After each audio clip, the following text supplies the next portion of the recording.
Alright, peace, peace, peace, beautiful soul. Welcome. This is going to be your reading, and without further ado, let's definitely jump into it. So, as you know, your sun is in Leo, right? And it's the third house. But one thing you may not have known is that it's within the deacon of ambition.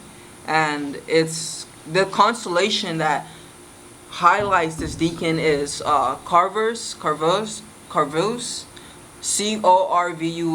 You feel me? So definitely look into that constellation to gain a better and deeper understanding of you specifically, your planetary alignment. I mean your sun sign. You feel what I'm saying? And so this is Leo, right? This is Leo. Your sun is in Leo, and it's in the third house. And this is the deacon of Leo. This is the last Leo. This is the last deacon of Leo. And so this deacon is sub-ruled by Mars, and it's like a Leo Aries energy. You feel me? And so within the story of Carvus, fuck, Corvus. Corvus is a raven. You feel me? Who was sent by Apollo to Earth to collect the waters of life. You feel what I'm saying? And so the interesting thing about Corvos, I'll share some story with you. Is it said that at one time, ravens weren't black. You feel me? Their feathers were not black. Their feathers were white. To signify purity and whatnot. But through Carvus's activity of indulging in like spreading gossip and just being negative, I guess, and feeding off of negativity, it became unpure. You feel me? And so with that being said, within this deacon, there can be this tendency of tuning in to energies that assist in nourishing yourself that are negative and that are toxic. You feel me? And I just wanted to throw that out there. And yeah, I'll leave it at that. So do be conscientious and aware of how it is that you are fulfilling your desires, because ultimately Aries is a sign, not Aries too, but Leo is a sign that deals with desires. You feel me? And it deals with like fulfilling your desires. You feel me? And so desire energy, if it's there, it's gonna find a way to fulfill itself. And if you don't give it constructive channels to express, it's gonna express destructively. You feel what I'm saying? But yeah, so this deacon, the deacon of ambition, these are individuals. So we have Leo, right? And Leo is a sign that deals with rulership. It deals with the identity. It deals with the self, the me, the I. And then Aries is a sign, that deals with like ambition. It deals with persistence and perseverance. Like both Aries and Leo ultimately are very similar energies, because the sun, the ruling planet of Leo, is exalted in Aries. So ultimately within this deacon, these are individuals who are full of themselves, but in a good way, in the sense that they know their value and who they are and what they are. You feel what I'm saying? Because Leo is all about the identity. And they have an ability to demonstrate great sums of self-esteem, but furthermore an ability to assist and help others, lead others. You feel what I'm saying? As Leo signifies also. But so it's in the third house, which signifies that when it comes to education, one way or another, you're meant to be a leader. You feel me?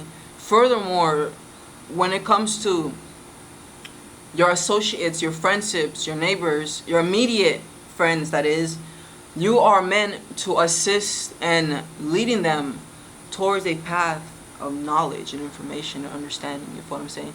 Like with the sun in Leo in the third house, it's an indication that your prominence on how you see yourself is in alignment and synchronized with your intellect and your ability to cultivate intelligence, your studying ability. You feel me? Research, learning, educating, and things like that, because that's all third house energy. Third house is also a house that deals with communication, right? So the better your ability to communicate, the more esteem you will get concerning yourself, And I'm not going too deep because these are mini readings, But yeah, you know, ultimately that's your sun in Leo, in the third house, the deacon of ambition. Allow yourself to channel your ambitions when it comes to education. I'll leave it at that. Now your moon, which is in if I'm not mistaken, the 12th house. Let's check. Let's check though. You know. So your moon, ooh, okay, yeah, it is in the 12th house, and it is in Gemini, right? So your moon is in Gemini. Oof, you know. So what I was saying earlier about education and communication is reinforced with this energy, with, you know, moon in Gemini. So your moon is in Gemini, and it's within the deacon of reason. You feel me? This deacon is also signified by Ursa Major. Ursa Major, the greater bear, you feel what I'm saying?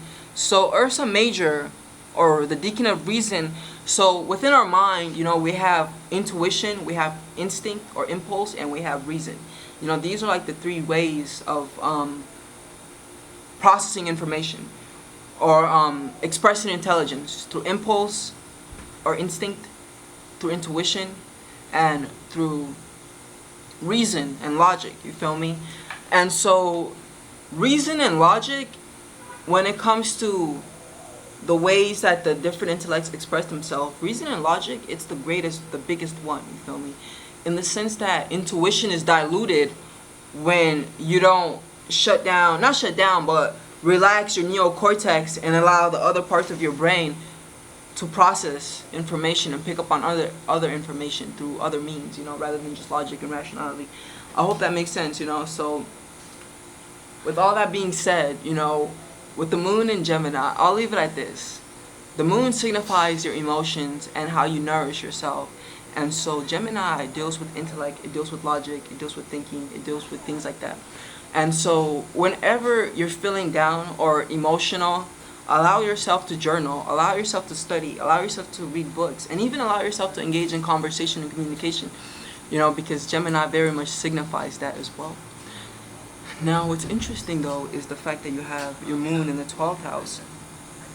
You know, and so with your moon being in the 12th house, like, without going too deep, what you do with tarot, you feel me, it's very in alignment with your energy. And this is because the 12th house deals with the astral plane, and it deals with astral entities and energies, you feel what I'm saying? And it's like I'm more into astrology than tarot, but I understand the cards as well, because, you know, tarot is a sub science of astrology. And so, like, understanding the cards, you know, when I was doing tarot readings for individuals, I was tapping into their higher self, you feel me, of course, through their permission and everything like that, and just being the conduit and in which they can communicate with their higher selves, you feel what I'm saying? So yeah, the 12th house, it very much deals with spiritual entities and your ability to connect with them. But it's like, it's not a negative or a positive. But if anything, being the 12th house, but also being a karmic house, it can draw towards you. I was gonna say it can draw towards you negative influences from the spiritual plane, but let that sit as it does. You know, I don't really want to say that in conviction, because I haven't looked at all of your chart and looked at all of the other aspects, you know. But yeah, you know, it's definitely there too. Now, looking at your most prominent planets, Jupiter was the first one I noticed, you feel me? And so Jupiter, it's a planet that deals with, like, higher intellect and knowledge, you feel me? It also deals with, like, being, okay, so Jupiter is exalted in the sign Cancer, you know, and Cancer is a very heart-centered energy, you feel what I'm saying? So ultimately, Jupiter is an energy that's all about distributing goodness to the world, you feel me, but for the sake of goodness. It's like there's a polarity between Jupiter and Saturn, you feel me, where it's like Saturn, it signifies things acquired through hard work, but then Jupiter signifies things acquired through goodwill, right? So you can think of karma. It's a very benefic planet, you feel me? So yeah, but we'll get deeper into that when, you know, it's a full reading. And then Neptune is your second most prominent planet, you feel me? And Neptune and Jupiter, they have a very similar vibration, in the sense that, You know, Neptune co-rules Pisces, you feel what I'm saying? And Pisces is associated with Jupiter. But yeah, you know, Neptune is a planet that deals with the spiritual plane as well. I do gotta go though, because time has run out. Peace. Definitely tap into me so we can get into the details, the nitty gritty, you feel me? Alright, peace. And so I offer my readings through sessions, and they're only $30, you know, and I think that is so affordable. Like, but if you're unable to, you know, get the reading right now, then it just means the information that I can give to you, you're not ready to receive. So it's all good. But peace.